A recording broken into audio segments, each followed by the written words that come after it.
Nós somos livres por causa do teu sangue derramado naquela cruz. O Senhor deixou a sua glória no céu e veio a essa terra, Senhor. E por meio do teu sofrimento, por meio da tua dor, porque o Senhor sabe o que é sofrimento. O Senhor é homem de dores. E foi por meio do teu sofrimento que nós alcançamos a salvação, graças a teu sangue derramado naquela cruz, que nos justifica, que nos perdoa, que nos lava, Pai, que nos torna uma nova criatura.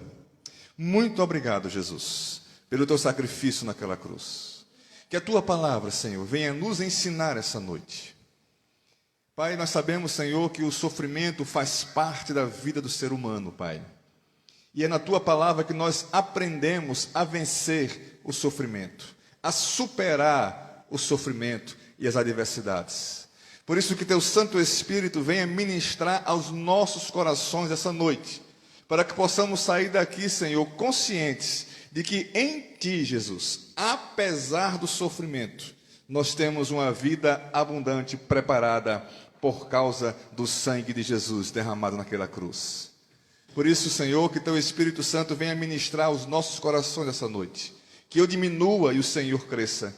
E que o homem se cale e teu Espírito fale, para que a tua glória seja manifesta por meio da exposição da tua palavra. Em nome de Jesus. Amém. Amém, amados? Amém. Mais uma vez, a graça e a paz do Senhor Jesus esteja com todos essa noite. Amém? Amados, estava orando, pensando, meditando acerca de uma palavra para trazer essa noite. Geralmente o mês de setembro, ele é chamado aí fora como setembro amarelo, o setembro de prevenção da questão do suicídio. E fomos surpreendidos com a notícia que o senhor ali colocou no grupo, de um jovem profissional, advogado. Eu não sei se ele era bem sucedido ou não, mas que aparentemente parecia ser uma pessoa cheia de vida, mas que atentou contra a própria vida. E pensando sobre essas coisas, sobre o sofrimento, eu comecei a estar pesquisando a respeito desse tema, sobre o sofrimento e a vida cristã. E eu vi uma mensagem que um tio meu pregou, o pastor Samuel Munguba. Ele pregou exatamente há 11 anos atrás. Eu achei interessante a data, 5 de setembro de 2010. Ele havia recém perdido um irmão, 2 semanas que ele havia enterrado um irmão, e ele pregou essa mensagem, e eu achei interessante. É claro que eu fiz estudei a mensagem, fiz uma adaptação e algumas inclusões, mas eu achei muito interessante a palavra pela qual ele trouxe nesse sermão, nessa palavra, nessa mensagem. Falou muito ao meu coração, e eu sei que vai falar muito ao coração da igreja, tirando proveito do sofrimento, porque infelizmente há pessoas que tiram a vida por causa do sofrimento, mas a palavra do Senhor nos ensina a tirar o proveito no sofrimento.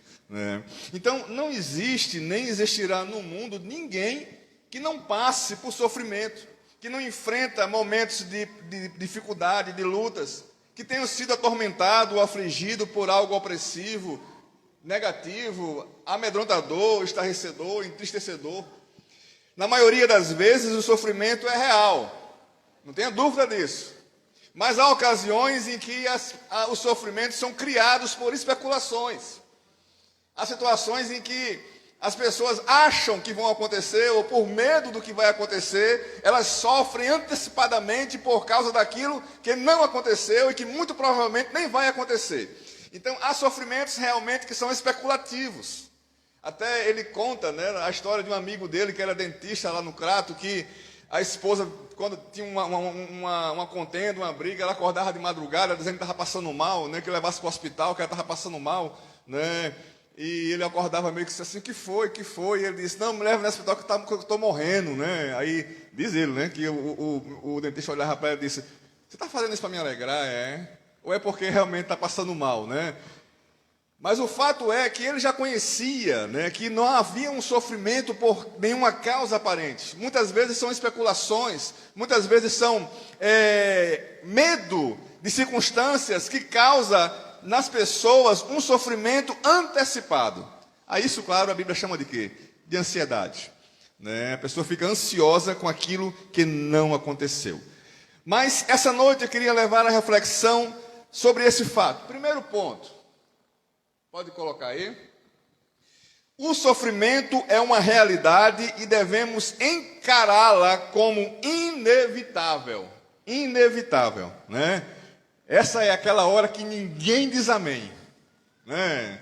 Porque ninguém quer isso para a sua vida, né? Mas é inevitável, vai acontecer.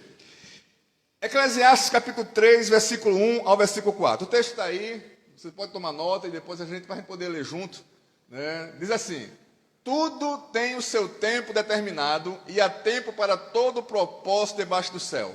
Há tempo de nascer e tempo de morrer, tempo de plantar e tempo de arrancar o que se plantou. Tempo de matar e tempo de curar, tempo de derribar e tempo de edificar, tempo de chorar e tempo de rir, tempo de prantear e tempo de saltar de alegria, né? Tempo de saltar de alegria, né? Então, o sofrimento é algo que vai acontecer. A questão não é o sofrimento em si, mas qual é a nossa postura e a nossa reação diante do sofrimento. O próprio Jesus, ele sofreu. O sofrimento foi inevitável. Olha o que ele diz lá em Lucas 2,46. Pode passar? Pulei para Neemias. Na verdade, fui eu que pulei aqui no esboço, né? Estávamos estudando essa semana sobre o livro de Neemias, né? E é interessante que quando Neemias ele recebe a notícia da sua terra, de que havia sofrimento, de que havia que o povo estava padecendo em Jerusalém, depois de 70 anos que havia acabado o exílio, e uma parte já havia regressado, né, com Esdras para Jerusalém, e a notícia que ele recebe não é muito boa. E lá em Neemias capítulo 1, diz isso aí, ó: disseram-me, os restantes que não foram levados para o exílio se acham lá na província. Então estão em grande miséria e desprezo. Os muros de Jerusalém estão derribados e as suas portas queimadas. Tendo eu ouvido essas palavras, assentei-me, chorei e lamentei por alguns dias. E estive jejuando e orando perante o Deus dos céus. Na live de oração, na semana passada, eu falei sobre esse texto. Quando a primeira reação é a reação humana, né? Na verdade, a forma como ele age quando recebe a notícia assentei-me, chorei e lamentei. Então, a atitude que ele teve diante da notícia foi uma atitude humana. Ele sentou, chorou e lamentou. Mas a reação que ele tem após receber a notícia, após ter chorado, lamentado, foi: estive jejuando e orando perante o Deus dos céus. Perceba que os verbos da reação, ele está numa posição pontual, uma ação que começou e terminou. Sentei, chorei e lamentei. Mas o verbo da reação, eles estão no gerúndio. É uma posição, uma ação que é continuada. Ele começou, mas ela não está pontuando o fim da ação. É uma ação continuada. Ele estive jejuando e orando. Porque a ação é normal, mas a reação devido ao sofrimento é que vai fazer toda a diferença em nossas vidas. A gente agir com choro, lamentação, tristeza é normal. Mas a gente reagir a essa má notícia, reagir ao sofrimento, reagir às adversidades que nos cercam, é isso que vai definir realmente, né, o que será de nossas vidas. E Neemias, ele reagiu a isso. Ele estava infeliz. O rei Artaxerxes percebeu. Quando ele foi servir o rei percebeu. Diz: o que é que tu tem? Estás doente? Porque a tua cara é de tristeza, e não é uma tristeza comum. E é ali que ele fala ao rei sobre a necessidade dele voltar para junto do seu povo que estava padecendo. O próprio Jesus, para ele o sofrimento foi inevitável. Pode passar aí? Lá em Lucas, capítulo 24, versículo 46, ele disse: eu lhes disse, assim está escrito, que o Cristo havia de padecer e ressuscitar dentre os mortos no terceiro dia. Jesus por várias vezes anunciou o seu sofrimento.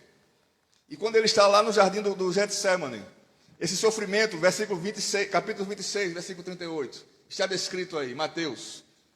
Então lhe disse, a minha alma está profundamente triste até a morte. Ficai aqui e vigiai comigo.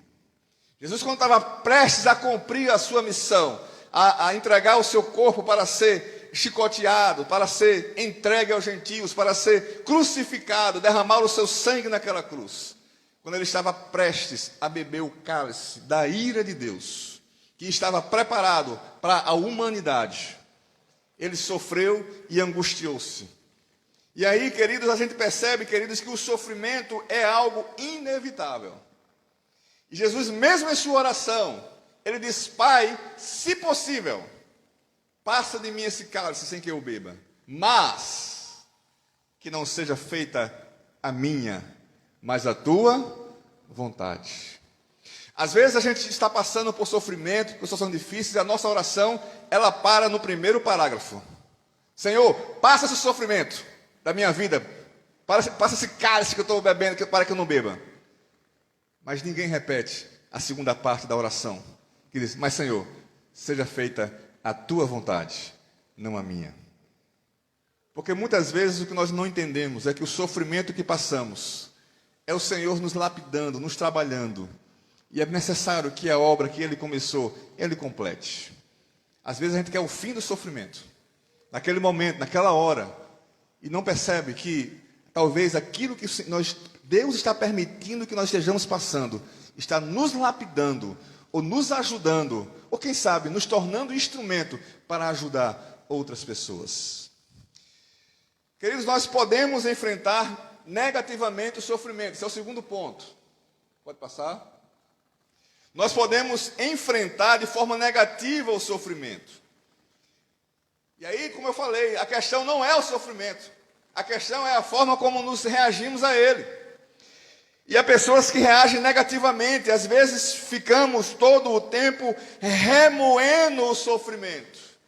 Tem pessoas que idolatram o seu sofrimento. Fala do seu sofrimento como se o seu sofrimento fosse o único sofrimento ou o maior sofrimento de todos. Né? Aquela história quando a pessoa diz assim, olhe, quando a pessoa vai se abrir para alguém, dizer a sua história, seu problema, sua situação, ela olha, se eu for parar para contar a minha história para o carroceiro, até o burro vai chorar. Né? Porque a pessoa entende que o sofrimento dela é maior do que o dos outros. Então tem pessoas que idolatram, que agem de forma negativa, que ficam remoendo. Davi disse, lá em Salmo 51, no versículo 3, Davi disse assim, o meu pecado está constantemente diante de mim. Só pensamos no sofrimento, só pensa no problema, só pensa na luta.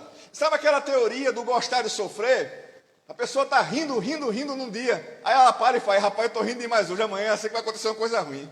Já ouviram isso? Tem gente que atrai sofrimento, né? Rapaz, estou muito feliz, estou muito alegre hoje, eu acho que amanhã vai acontecer uma coisa ruim, né? A pessoa ela pensa logo no pior, até no momento da alegria, né? Então a pessoa só pensa no sofrimento, não acha que o estar alegre é uma coisa tão boa, né? Que é porque alguma coisa ruim vai acontecer, né? A segunda coisa que eu queria falar nesse ponto ainda é, de tão desesperado, às vezes chegamos a pensar que a morte é a solução. Aí é onde entra, né, essa campanha que está sendo feita aqui no Setembro Amarelo. Né? Então há pessoas que acham que vão eliminar o sofrimento, tirando a própria vida. O que na verdade não fazem. Porque na verdade o que elas fazem é transferir o sofrimento para outras pessoas. Porque os que vão ficar, vão sofrer por causa da perda daquela pessoa. E há pessoas que estão tão desesperadas, né, que cometem esse ponto, é porque elas simplesmente perderam a esperança. E se elas perderam a esperança, é porque elas perderam a confiança em Deus. Sequer elas conseguem confiar que Deus pode resolver os seus problemas. É uma falta de fé. O salmista, no capítulo 28, versículo 1, ele diz assim, não sei se o texto está aí, tá. A ti clamo, ó Senhor, rocha minha, não sejas surdo para comigo, para que não suceda, se tu calares acerca de mim, seja eu semelhante aos que descem a cova. Às vezes a pessoa acha que Deus está tão em silêncio, né, que não está escutando, que não é capaz nem de escutar o seu problema, não é capaz de resolver a sua situação, a sua adversidade. E há pessoas que terminam atentando contra a sua própria vida. Esse é um ato egoísta, quando só interessa ao que diz respeito a ela mesma. Porque a única ideia que ela tem é simplesmente que o sofrimento dela acabe, mas ela faz isso de forma errônea. Meus queridos, essa noite, né, eu não sei dos que estão aqui essa noite, se essa possibilidade já passou pela cabeça de alguns. Em nome de Jesus, repreenda em nome de Jesus. Porque o autor da vida, aquele que lhe trouxe a vida, aquele que projetou você, aquele que lhe trouxe a existência, porque o seu nascimento não foi por acaso, ele tem um propósito na sua vida, e a sua vida tem valor nas mãos dele. Por isso, arrependa-se e volte-se a ele.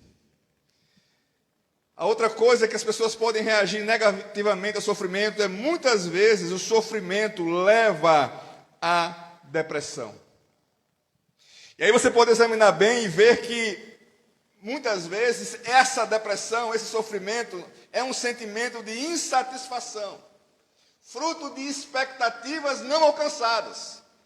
A pessoa faz expectativa no casamento, a pessoa faz expectativa no trabalho, faz expectativa no curso, faz expectativa em tantas coisas.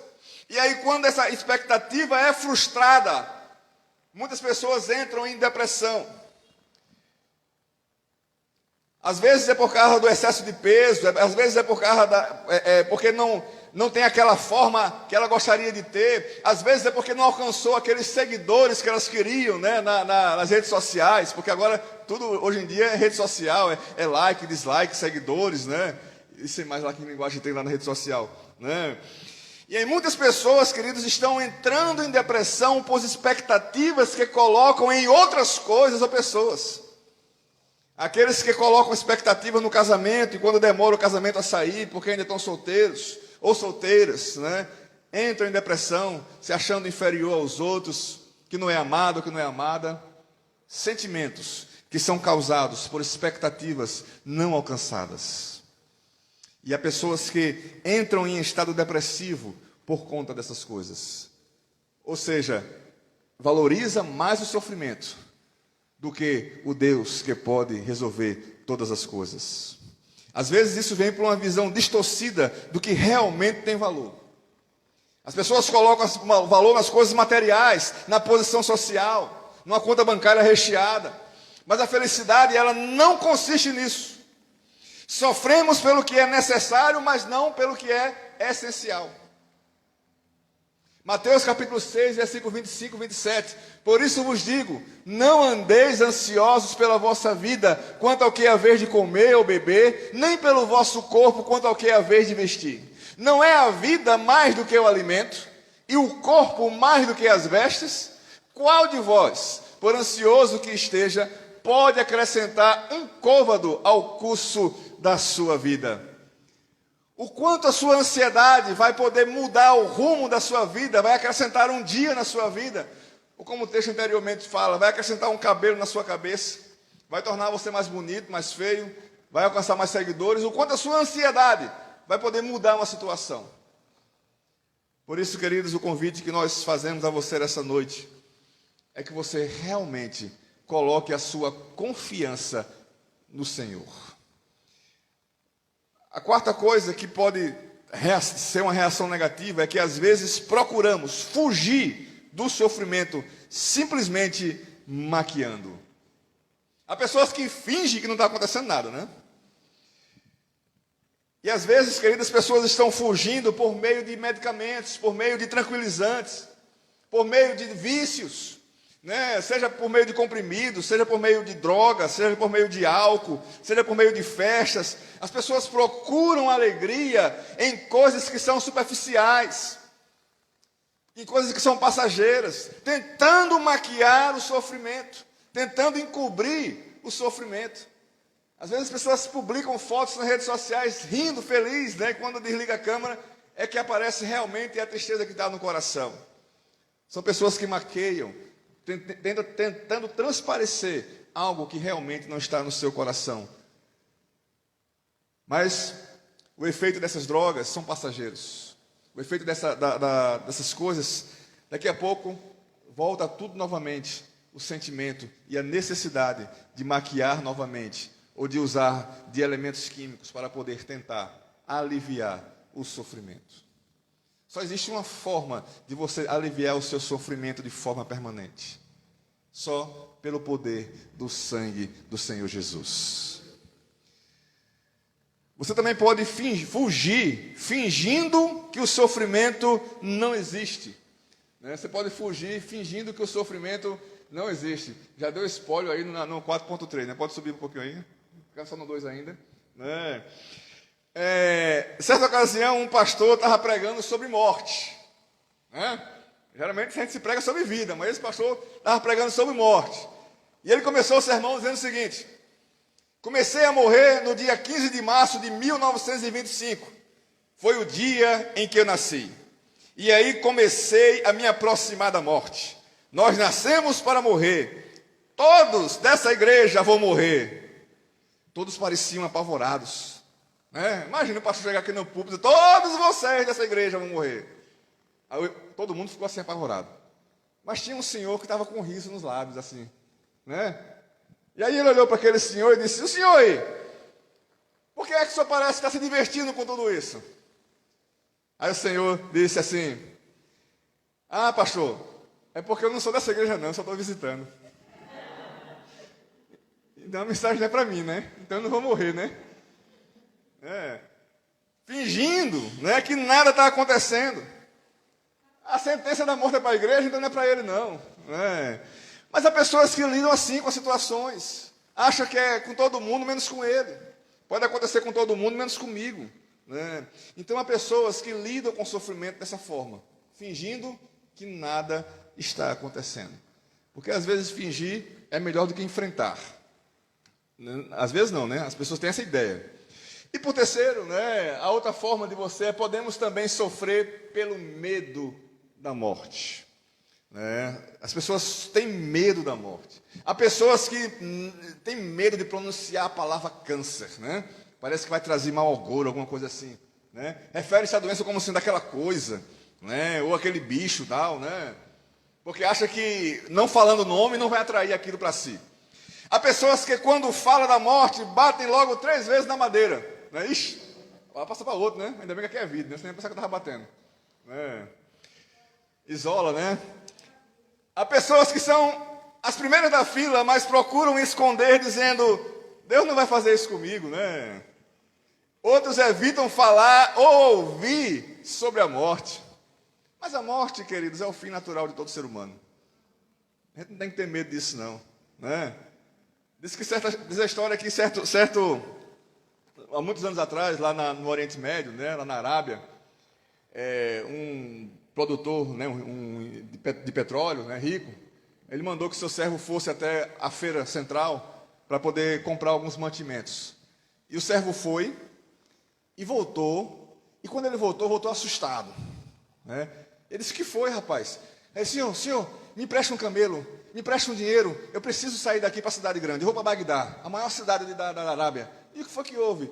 Eu vi Dona Morte na feira, ela olhou para mim de uma forma estranha, ela quer me pegar, então eu vou fugir, vou me esconder. Bagdá é uma cidade muito grande, minha família toda mora lá, eu vou me esconder lá em Bagdá, ela não vai me encontrar lá, e eu vou fugir da morte.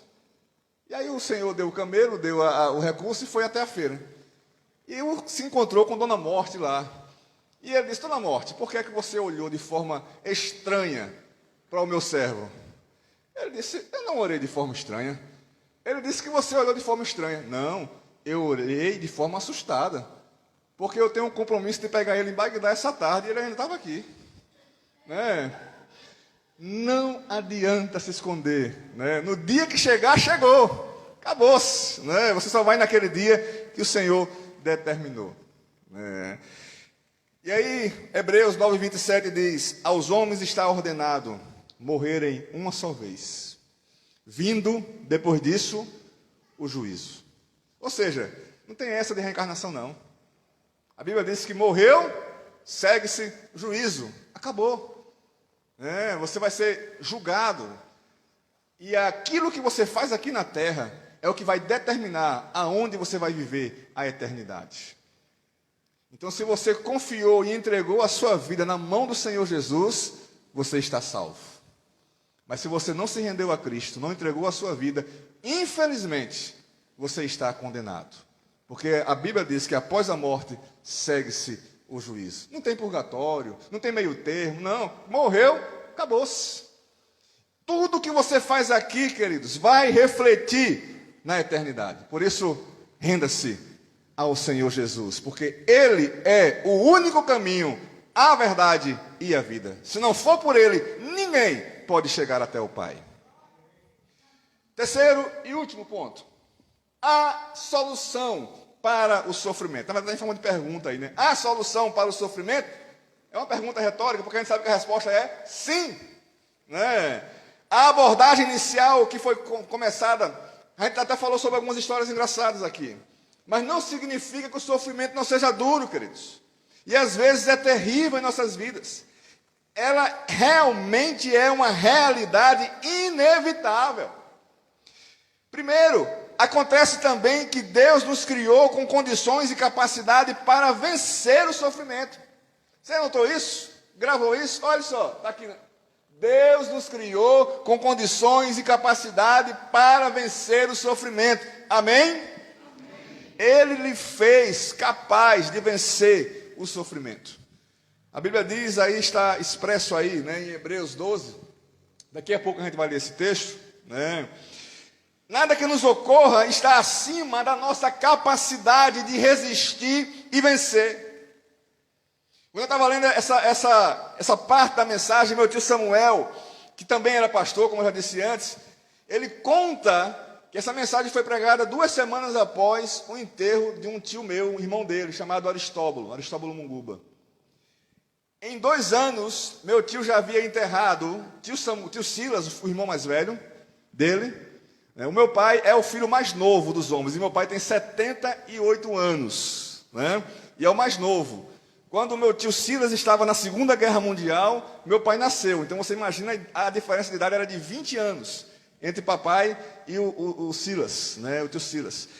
E aí nesse período na verdade de 1 ano, havia morrido meu tio Silas, havia morrido a esposa do meu tio Samuel, tia Nilza, e havia morrido o tio Aristóbulo. 3 em 1 ano ele havia enterrado. E aí no culto fúnebre do tio Aristóbulo, um senhor chegou para ele, amigo de anos, e disse a ele: pastor, Deus está judiando muito com o senhor, É a 3ª morte em 1 ano. E a resposta dele foi: isso não me abate nem me revolta. O que vejo é o que Deus levou 3 pessoas, já na faixa dos 80, a quem Deus deu a bênção de uma vida longa, abençoada e abençoadora, coisa que nem todos conseguem. Deus não os castigou com a morte, Ele promoveu cada um para uma situação bem melhor. Eu dou graças a Deus pelas vidas de Silas, da Nilza e do Aristóbulo. Estou na fila, só não sei para quando. Cerca de 7 anos depois, foi que ele veio a falecer. Lúcido, uma semana antes dele ir, meu pai disse: eu quero ir lá tia Samuel visitar meu irmão. Eu disse: eu vou com o senhor, pai. E a gente foi. Eu, Adriana, pai e Sônia. Aí conversando com ele, lúcido, um amor pela palavra de Deus. Ele tinha pregado a última sermão na igreja 1 semana antes, de cadeira de rodas, já não estava podendo andar, estava com 95 anos de idade. E morreu lúcido, glorificando a Deus. Então, em Hebreus 2, 14 e 15, visto, pois, que os filhos têm participação comum de carne e sangue, desses também ele igualmente participou, para que por sua morte destruísse aquele que tem poder da morte, a saber, o diabo, e livrasse todos que, pelo pavor da morte, estavam sujeitos à escravidão por toda a vida. Você não tem que ter medo da morte, porque Jesus destruiu as obras do diabo. Jesus destruiu. Hoje Satanás, o diabo, Beelzebul, como queira chamar, ele sequer tem a chave da sua própria casa, porque Jesus destruiu as obras do diabo. E justamente para que nos resgatar, para que você não mais tivesse medo da morte. Por quê? Porque você sabe para onde vai. Você sabe que quando morrer, você está salvo, você está em Cristo. Isso é o que a Bíblia afirma. Se você tem certeza da sua salvação, você tem certeza para onde vai quando vai morrer. Agora, quem não tem certeza da salvação, quando você pergunta, se você morresse hoje, você vai para onde? O que ela responde? Deus é quem sabe. Pode perguntar a qualquer pessoa fora, né, que não tem certeza da salvação. Rapaz, se tu morresse hoje, tu ia para onde? Não sei, Deus é quem sabe.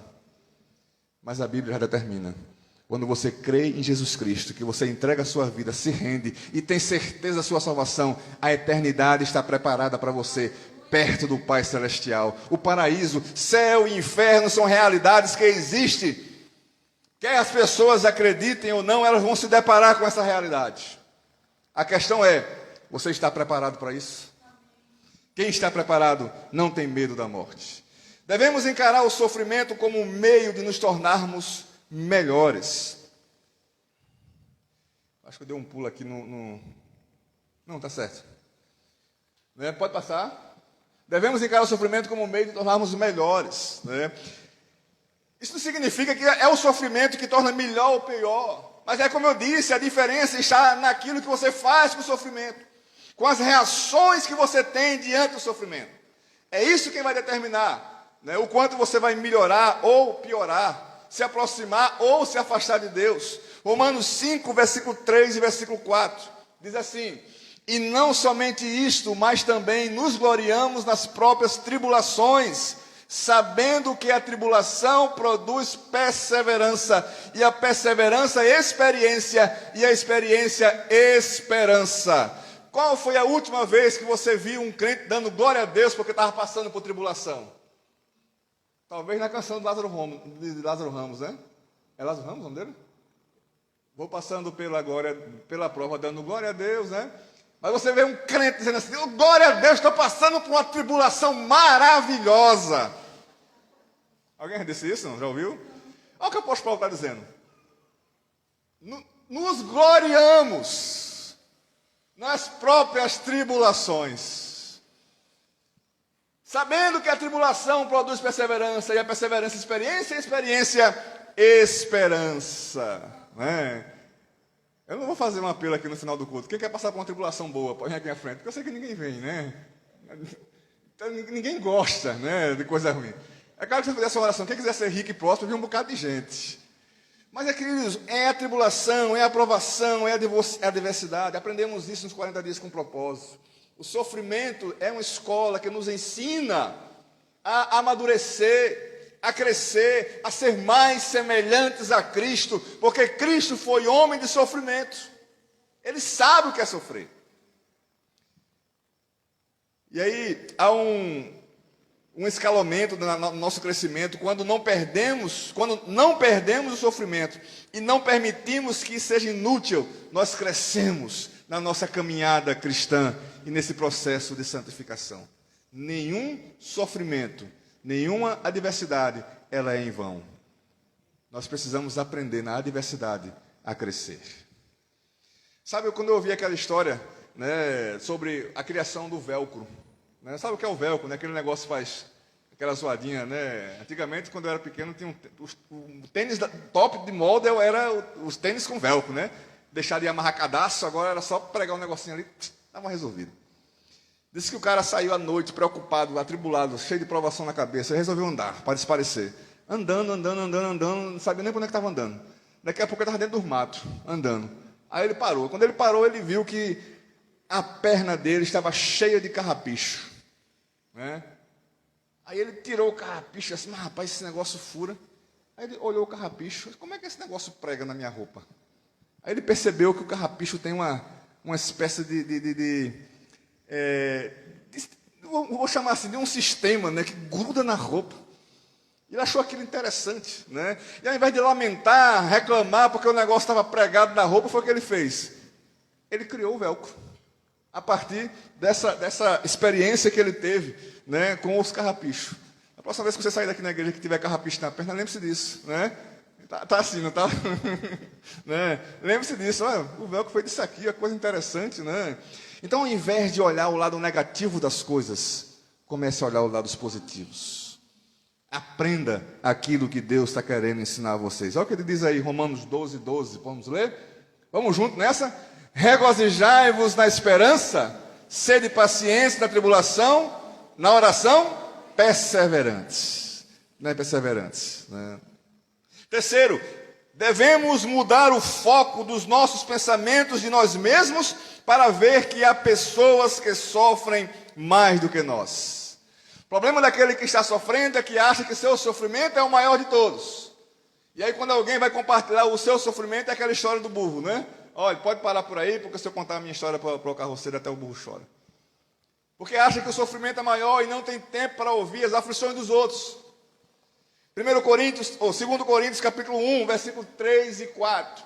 Bendito seja o Deus e Pai do nosso Senhor Jesus Cristo, o Pai de misericórdias e Deus de toda consolação. É Ele que nos conforta em toda a nossa tribulação, para podermos consolar os que estiverem em qualquer angústia, com a consolação com que nós mesmos somos contemplados por Deus, né? Então a gente tem a capacidade também de confortar os outros, porque nós somos confortados por Deus. Amém? Diz a história que uma certa menina, ela caiu e se machucou no chão, né, uma criança, e aí ela foi até a sua mãe, correndo, e disse: mãe, sabe o que me aconteceu? A mãe estava muito ocupada com os afazeres dela, né, e disse: sim, filho, o que foi? Sequer olhou para ela. E a menina diz assim: mas você não está me escutando. E a mãe disse: estou sim, fale. E a menina disse: você não está me escutando com os olhos, nem olhou para mim, né? Quantas vezes nós temos agido indiferente acerca dos problemas dos outros, olhando apenas para nós mesmos? Me lembro de uma história que me contaram, que um certo menino estava tentando colocar o seu pai era deficiente físico, né, na cadeira de roda, desceu para o estacionamento para entrar no carro, e o pai caiu no chão e o menino não conseguiu levantar. Enquanto isso, estava saindo um rapaz novo, no seu carro novo, né, no seu carro esporte bonito, quem sabe não fosse uma Ferrari, uma Lamborghini, não sei. Fechou os vidros, ligou o som bem alto, curtindo o seu carro, e dirigindo no estacionamento, saindo com som alto e pensando só em si mesmo. E de repente, uma pedra, né, bateu no para-brisa do seu carro, tiraçou o vidro. E ele parou e viu o menino, revoltado. Você não tem... moleque, vem cá, você não sabe o que fazer não? Tá vendo meu carro aqui, que bacana, você quebrou, não sei o quê. E o rapaz disse: me desculpe, moço, mas eu gritei tanto e o senhor não me escutou. Meu pai está ali caído no chão, precisando de ajuda. Você pode me ajudar? E eu fiquei pensando nessa história, queridos. Vai ter situação em que o Senhor vai ter que jogar uma pedra para poder parar a gente, para a gente poder escutar as pessoas. Porque às vezes a gente está tão centrado nos nossos problemas que a gente não consegue parar para escutar o problema dos outros. E você pode ser um canal de Deus para orar e para abençoar outras vidas, outras pessoas. Por isso, não foque apenas nos seus problemas, nas suas lutas. Nessa semana botaram até uma imagem, né, no grupo mostrando o que é ajudar uns aos outros, né? 3 pessoas carregando acho que era uma cruz, né? E quando uma passa no buraco, os outros 2 estão segurando e a pessoa não cai. Oi? Foi Jesus colocou, não foi? Né? Exatamente isso. Lutas, tribulações, todos nós passamos, né? Então, quarto, devemos relembrar, para ir para o final aqui, devemos relembrar sempre as inúmeras bênçãos que Deus tem derramado sobre nossas vidas. Se Deus fez 99% e deixou de atender 1% As pessoas esquecem o que foi atendido e apenas reclama daquilo que não recebeu. Se concentra no 1% que não recebeu. Nós precisamos ser gratos ao Senhor. 1 Tessalonicenses 5,18. Vamos juntos? Em tudo dai graças, porque esta é a vontade de Deus em Cristo Jesus para convosco. Amém? Lamentações 3, 21 e 23. Quero trazer à memória o que me pode dar esperança. As misericórdias do Senhor são as causas de não sermos consumidos, porque as suas misericórdias não têm fim, renovam-se a cada manhã. Grande é a tua fidelidade. Quinto, entrega ao Senhor teu problema e confia que Ele pode solucionar. Lembra que nós estamos falando das soluções, certo? Tem mais uma além dessa. Entrega o teu problema e confia que Ele pode solucionar. Salmos 37, versículo 5. Entrega teu caminho ao Senhor, confia nele e o mais Ele fará.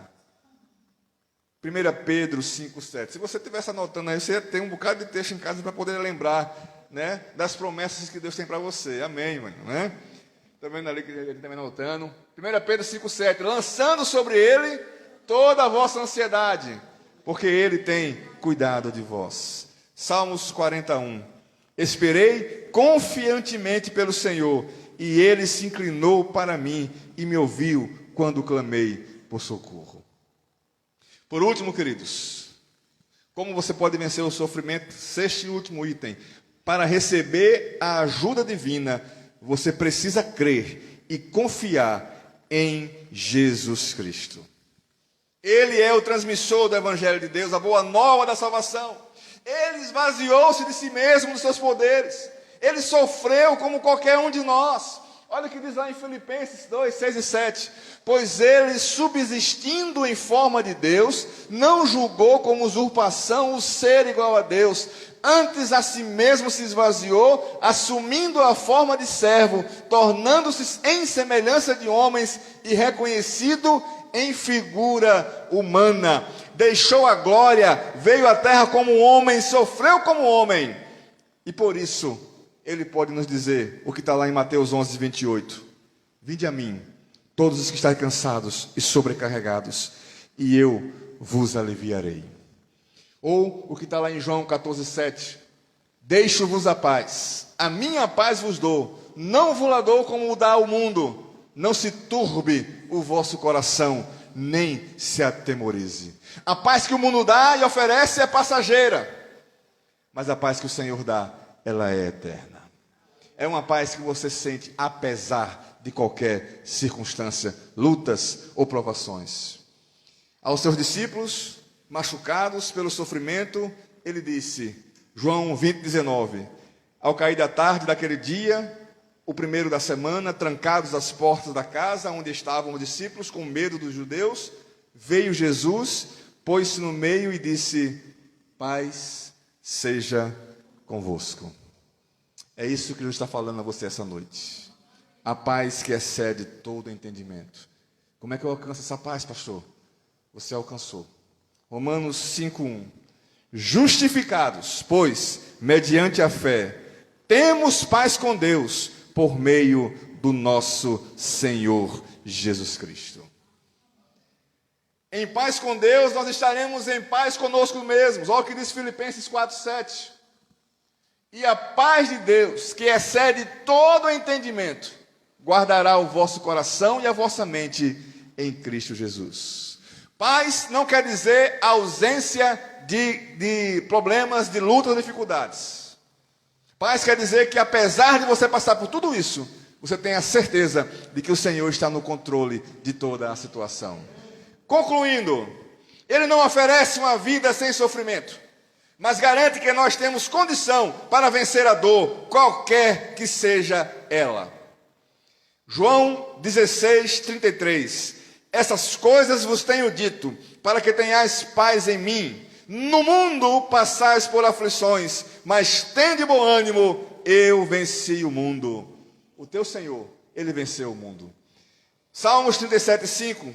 Entrega teu caminho ao Senhor, confia nele e o mais Ele fará. E encerramos lendo junto Mateus 6:33. Buscai, pois, em primeiro lugar o seu reino e a sua justiça, e todas essas coisas vos serão acrescentadas. Você tem as ferramentas aí para poder vencer o sofrimento. Use-as para a glória do Senhor. Confie no Senhor. Não se deixe abater, nem se deixe destruir por causa das lutas, das dificuldades. E para você que já havia perdido a esperança, para você que está escutando, talvez a gravação depois, tenha perdido a esperança e tenha pensado ou ouvido a sugestão do inimigo para atentar contra a própria vida, eis que a palavra do Senhor lhe diz: ainda há esperança. Em Cristo você tem esperança. Em Cristo você pode vencer, porque Ele nos faz mais do que vencedores. Não se entregue às lutas, não se entregue às dificuldades, não se entregue ao sofrimento, nem idolatre o sofrimento. Se entregue nas mãos do Criador. Renda-se ao Senhor Jesus, ao amor e à misericórdia dEle, e você vai alcançar a salvação em nome de Jesus. Fica de pé no seu lugar. Vamos orar nesse momento, queridos. Eu queria que você pudesse colocar a sua vida. Primeiro você pudesse orar por você, pela sua vida nesse momento. Coloque diante do Senhor. Talvez você também queira estar orando por alguém nesse momento. Alguém que está passando por sofrimento. Alguém que já teve do pensamento essa possibilidade de tirar a sua própria vida. Ore para que o Espírito Santo possa te usar como instrumento para poder alcançar o coração dela. Para que a palavra do Senhor possa trazer de volta a esperança, para que em Cristo ela possa ver que há esperança, porque Deus tem um propósito para a vida de cada um de nós. Pai, em nome do Senhor Jesus, obrigado, Senhor, pela Tua palavra, que nos ensina, Senhor. Primeiro nos ensina, Senhor, que o sofrimento é uma coisa natural da vida humana. Em nenhum momento em Tua palavra, o Senhor disse que nós não teríamos, nem passaríamos por sofrimento. Pelo contrário, o Senhor disse que nós teríamos aflições, mas que a gente tivesse bom ânimo, porque o Senhor venceu o mundo, Pai. Porque os problemas, as lutas e dificuldades não são maiores do que o poder de Deus que atua em nossas vidas. Por isso, Senhor, nós não nos renderemos às lutas, ao sofrimento, às dificuldades. Não, Senhor. Nós nos renderemos ao Teu amor, à Tua graça e à Tua misericórdia, Pai. Pai, perdoa-nos pelas vezes em que duvidamos do Teu amor. Perdoa-nos pelas vezes, Senhor, que nos deixamos levar pelo sofrimento, Pai. Nós podemos ter atitudes naturais diante do sofrimento, assim como Neemias teve.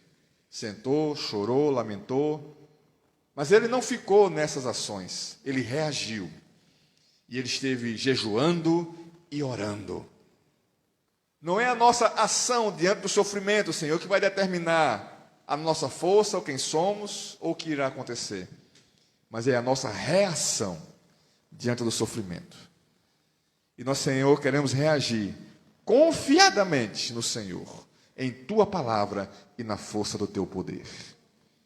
Visita cada um essa noite, cada um que está ouvindo essa mensagem, Pai. Que Teu Espírito Santo possa estar ministrando no seu coração, falando da importância que cada um tem, do valor que cada um tem diante de Ti, Pai, e do propósito pelo qual eles foram criados, e que esse sofrimento é apenas uma escola, para que eles possam aprender, Senhor, e crescer mais e mais, se tornando mais semelhante a Cristo.